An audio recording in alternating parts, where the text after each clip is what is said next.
तो जय हिंद दोस्त, आज मैं लाया हूँ बिहार डीएलएड का एग्ज़ाम का पेपर 2024 के लाया हूँ। बिहार डीएलएड का एग्ज़ाम 30 मार्च से स्टार्ट है और ऑनलाइन एग्ज़ाम होगा दोस्तों बिहार डीएलएड का एग्ज़ाम। तो चलिए यहाँ से क्वेश्चन स्टार्ट करता हूँ। ये पिछले 10 वर्ष के एग्ज़ाम में पूछा गया क्वेश्चन है बिहार डीएलएड के एग्ज़ाम में। आप लोग इस वीडियो को शुरू से अंत तक देखते हैं तो 5 से 6 नंबर के एग्ज़ाम में हूबहू टकरेगा। तो चलिए यहाँ से क्वेश्चन स्टार्ट करता हूँ दोस्त। ऐसा मैं क्यों बोलता हूँ कि 5 से 6 नंबर टकरेगा, क्योंकि पिछले 10 वर्ष के क्वेश्चन में जितने बार रिपीट हुए वही क्वेश्चन आज मैं लाया हूँ जो बार बार एग्जाम में रिपीट होता है। तो चलिए बिहार डीएलएड के एग्जाम में पहला क्वेश्चन देखता हूँ। पिछले वर्ष पूछा गया था 10 वर्षों का क्वेश्चन पेपर, इसमें जो बार बार रिपीट हुआ। पहला क्वेश्चन यहाँ पे देखिएगा है कि कावेरी नदी बहती है। तो कावेरी नदी बहती है दोस्तों, याद रखना दक्षिण भारत में कावेरी नदी बहती है। राइट ऑप्शन बी ऑप्शन सही होगा पहला का। नेक्स्ट क्वेश्चन दूसरा नंबर देखिएगा है कि महाभारत के रचयिता कौन है। तो महाभारत के रचयिता है, याद रखना, महर्षि वेद व्यास महाभारत के रचयिता है, याद रखना। महाभारत दोस्तों विश्व का सबसे बड़ा महाकाव्य है, याद रखना। और वाल्मीकि दोस्तों रामायण के रचयिता है, याद रखना। रामायण के रचयिता कौन है तो वाल्मीकि है। नेक्स्ट क्वेश्चन ऑप्शन ए सही होगा दूसरा का। नेक्स्ट क्वेश्चन देखिए यहाँ पर तीसरा नंबर कि घाना पक्षी अभयारण्य किस राज्य में है। तो घाना पक्षी अभयारण्य भारत के राजस्थान राज्य में है। ऑप्शन ए सही होगा। घाना पक्षी अभयारण्य भारत के राजस्थान राज्य में स्थित है। ऑप्शन ए सही होगा। नेक्स्ट क्वेश्चन चौथा नंबर देखिएगा, क्वेश्चन है कि दल बदल विरोधी कानून कब पारित हुआ था। तो दल बदल विरोधी कानून कब पारित हुआ था तो याद रखना 1985 में पारित हुआ था। राइट ऑप्शन 1985 होगा दोस्तों, 1985 होगा।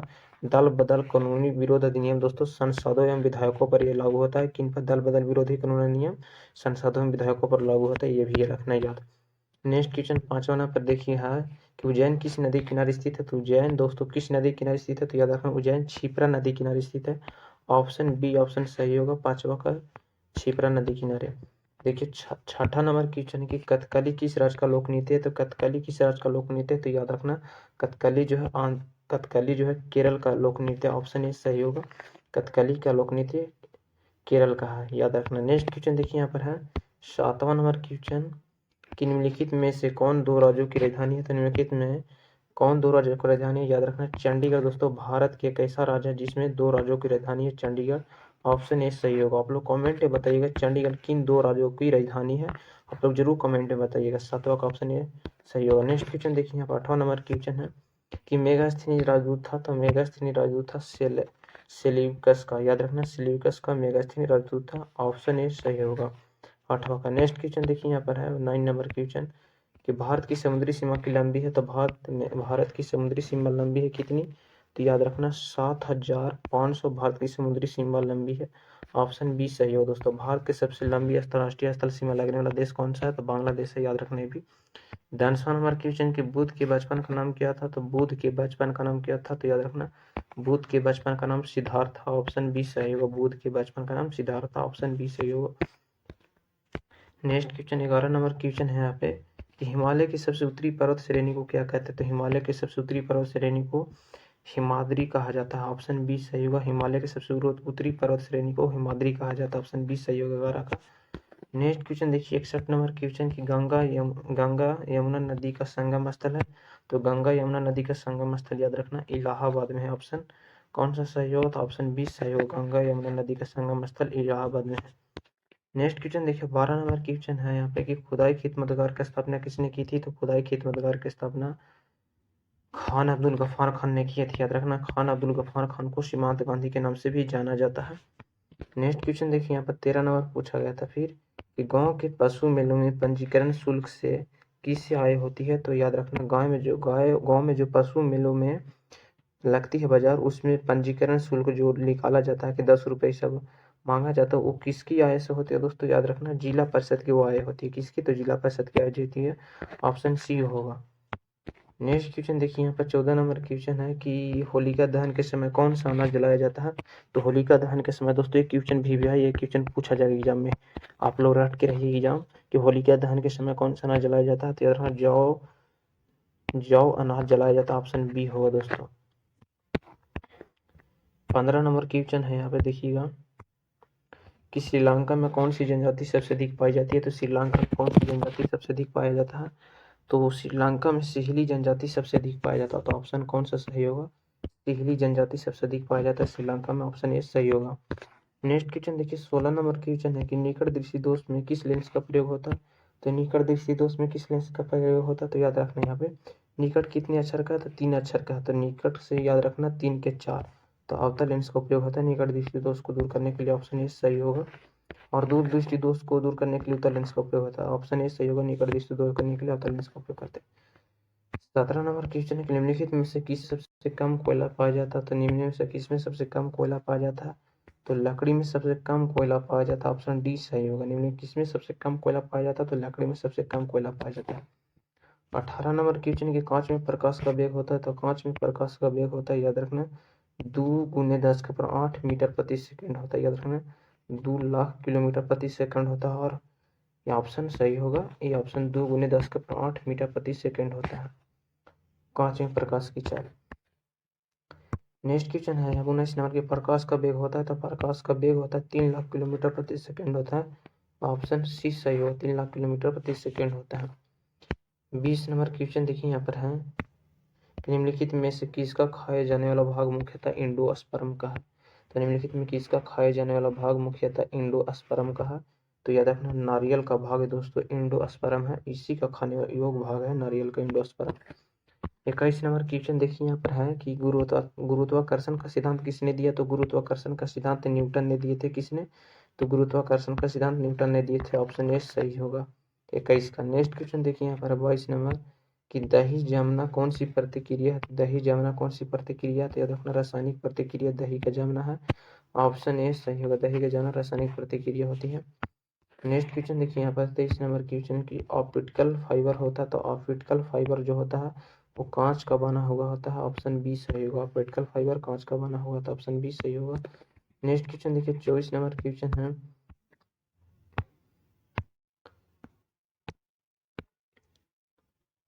24 नंबर क्वेश्चन की पृथ्वी के क्रस्ट में कौन सा तत्व अधिक पाया जाता है, तो पृथ्वी के क्रस्ट में सबसे अधिक मात्रा में पाया जाना तत्व कौन सा है, तो ऑक्सीजन, ऑप्शन बी सही होगा, पृथ्वी के क्रस्ट में सबसे अधिक मात्रा में पाया जाना तत्व ऑक्सीजन है, ऑप्शन बी सही होगा। नेक्स्ट क्वेश्चन देखिए 25 नंबर क्वेश्चन है कि यदि अम्ल की प्रतिक्रिया जिंक के टुकड़े से कराई जाए तो कौन सी गैस निकलती है, यदि अम्ल की प्रक्रिया जिंक के टुकड़े से, याद रखना अम्ल कोई हाइड्रोक्लोरिक अम्ल है, अगर जिंक से कराया जाए Zn से तो क्या प्रतिक्रिया होगी, जब कोई अम्ल धातु से विक्रिया करती है तो धातु के हाइड्रोजन गैस जरूर मुक्त करती है, तो ऑप्शन ए सही होगा। जब कोई अम्ल भस्म से विक्रिया करता है तो लवण जल बनता है, और जब कोई अम्ल धातु से विक्रिया करती है तो धातु के ऑक्साइड और हाइड्रोजन गैस मुक्त करती है, याद रखना। 26 नंबर क्वेश्चन की शुष्क सेल में कैथोड का कार्य करता है, तो जब शुष्क सेल, याद रखना शुष्क सेल में कैथोड का जो कार्य करता है वो जिंक का क्षण कार्य करता है, ऑप्शन बी सही होगा, शुष्क सेल में कैथोड का कार्य जिंक का क्षण करता है। देखिए हम 27 नंबर क्वेश्चन है कि मीथेन गैस बनती है, तो मीथेन गैस बनती है, याद रखना दोस्तों सोडियम एसिटेट और सोडा लाइम जाल के साथ गर्म करने पर ही मीथेन गैस बनती है, ऑप्शन ए सही होगा। नेक्स्ट क्वेश्चन देखिए 28 नंबर क्वेश्चन की हीरा और ग्रेफाइट में मुख्य अंतर क्या है, तो हीरा ग्रेफाइट में मुख्य अंतर दोस्तों हीरा जो होता है चतुष्फलकीय संरचना होती है और षट्कोणीय संरचना होती है, हीरा और ग्रेफाइट में मुख्य अंतर यही है कि हीरा चतुष्फलकीय संरचना वाली होती है और ग्रेफाइट षट्कोणीय संरचना वाला होती है। नेक्स्ट क्वेश्चन देखिए 29 नंबर क्वेश्चन है कि शुष्क सेल में जिंक की सतह पर होती है, तो शुष्क सेल में जिंक की सतह पर ऋणात्मक होती है, ऑप्शन बी सही होगा, करेक्ट ऑप्शन शुष्क सेल में जिंक की सतह पर ऋणात्मक होती है। 30 नंबर क्वेश्चन यहाँ पे कि मशरूम है, तो मशरूम जो है एक प्रकार का फंजाई है, ऑप्शन बी सही होगा, मशरूम एक प्रकार का फंजाइम है, ऑप्शन बी सही होगा। 31 नंबर क्वेश्चन है कि स्पेक्ट्रम में सबसे ऊपर का कौन सा रंग होता है, तो स्पेक्ट्रम में सबसे ऊपरी भाग में कौन सा रंग होता है, तो याद रखना स्पेक्ट्रम में सबसे ऊपरी भाग में लाल रंग होता है और नीचे रंग में बैगनी रंग होता है, तो ऑप्शन ए सही होगा, स्पेक्ट्रम में सबसे ऊपरी रंग लाल रंग का होता है। नेक्स्ट क्वेश्चन देखिए 32 नंबर क्वेश्चन के मानव शरीर में कितनी हड्डी होती है, मानव शरीर में 206 हड्डी होती है, ऑप्शन बी सही होगा, मानव शरीर में 206 हड्डी होती है। 33 नंबर क्वेश्चन की दूध की शुद्धता मापने यंत्र कौन सा होता है, दूध की शुद्धता मापने यंत्र को लैक्टोमीटर कहा जाता है, ऑप्शन ए सही होगा, दूध की शुद्धता मापने यंत्र को लैक्टोमीटर, ऑप्शन ए सही होगा। नेक्स्ट क्वेश्चन देखिए यहाँ पर 34 नंबर क्वेश्चन के महान पुरुष बिरसा मुंडा किस राज्य से संबंधित थे, तो महान पुरुष बिरसा मुंडा जो झारखंड राज्य से संबंधित है, ऑप्शन ए सही होगा, झारखंड राज्य से महान पुरुष बिरसा मुंडा का संबंध है झारखंड राज्य से। 35 नंबर क्वेश्चन है कि भाखड़ा नंगला परियोजना किस राज्य में स्थित है, तो भाखड़ा नंगला परियोजना भाखड़ा लोकप्रिय दोस्तों भारत के किस राज्य में स्थित है, तो याद रखना भाखड़ा लोकप्रिय दोस्तों पंजाब राज्य में स्थित। आप लोग इसका कमेंट में से जरूर बताइए। 36 नंबर क्वेश्चन यहाँ पे कि भारत में रबड़ का सर्वाधिक उत्पादन किस राज्य में होता है, तो भारत में सर्वाधिक रबड़ का उत्पादन केरल राज्य में होता है। राइट ऑप्शन केरल होगा। नेक्स्ट क्वेश्चन देखिए यहाँ पर 37 नंबर क्वेश्चन कि डॉक्टर APJ अब्दुल कलाम राष्ट्रपति बने हैं। अब्दुल कलाम देश के थे। 12वें राष्ट्रपति थे डॉक्टर APJ अब्दुल कलाम भारत के। नेक्स्ट क्वेश्चन देखिए 38 नंबर क्वेश्चन है कि भारत के सबसे लंबा रेल मार्ग कौन सा था, तो भारत का सबसे लंबा रेल मार्ग था उत्तरी रेलवे। याद रखना उत्तरी रेलवे भारत का सबसे लंबा रेल मार्ग है। ऑप्शन सी सही होगा। नेक्स्ट क्वेश्चन देखो 39 नंबर क्वेश्चन है कि चने किस प्रकार के फसल के अंतर्गत आता है, तो चना है वो दलहन फसल सॉरी दोस्तों खरीफ फसल के सॉरी दलहन जो चना तो आता है दोस्तों जो किस फसल के अंतर्गत आता है, तो याद रखना चना दोस्तों दलहन फसल के अंतर्गत आता है। ऑप्शन ए सही होगा। दलहन फसल के अंतर्गत आता है चना। ऑप्शन ए सही होगा। 40 नंबर क्वेश्चन है कि भारत में किस वस्तु का सबसे ज्यादा निर्यात करता है, तो भारत सबसे अधिक सूती कपड़े का निर्यात सबसे ज्यादा करता है। ऑप्शन सी सही होगा। करेक्ट ऑप्शन 40 का। नेक्स्ट क्वेश्चन देखिए यहाँ पर 41 नंबर क्वेश्चन की यूएनए की स्थापना कब हुई थी, तो यूएनए की स्थापना 1945 में हुआ था। ऑप्शन ए सही होगा। यूएनए की स्थापना 1945 में हुआ था। नेक्स्ट क्वेश्चन देखिए 42 नंबर क्वेश्चन की दादा साहेब फाल्के पुरस्कार दादा साहेब फाल्के पुरस्कार प्रथम व्यक्ति पाने वाले पुरस्कार से सम्मानित होने वाले प्रथम व्यक्ति कौन थी, तो देविका रानी दोस्तों दादा साहेब फाल्के पुरस्कार पाने वाले प्रथम व्यक्ति थे देविका रानी। ऑप्शन सी सही होगा देविका रानी। देखिए यहाँ पर 43 नंबर क्वेश्चन है कि सोमनाथ मंदिर को किस मुगल मुसलमान ने आक्रमण करके ध्वंस किया था, तो मुगल सोमनाथ मंदिर को किस मुसलमान ने आक्रमण करके ध्वंस कर दिया था, तो याद रखना मोहम्मद गजनवी दोस्तों 1025 ईस्वी में इस सोमनाथ मंदिर को आक्रमण किया था और लूट लिया था। तो जय हिंद दोस्तों, आज के वीडियो में नहीं। वीडियो पसंद हो चैनल को सब्सक्राइब कीजिएगा, वीडियो को शेयर कीजिएगा। हो सकता है क्योंकि बिहार डल की एग्जाम में यहीं से 5 से 6 नंबर का क्वेश्चन पूछा जाएगा, क्योंकि पिछले 10 वर्ष से रिपीट क्वेश्चन था और मैं 3 दिन से ऐसा ही लगातार वीडियो लाऊंगा आप लोगों के लिए डेली। तो अपडेट रहिएगा इस चैनल पर रोज।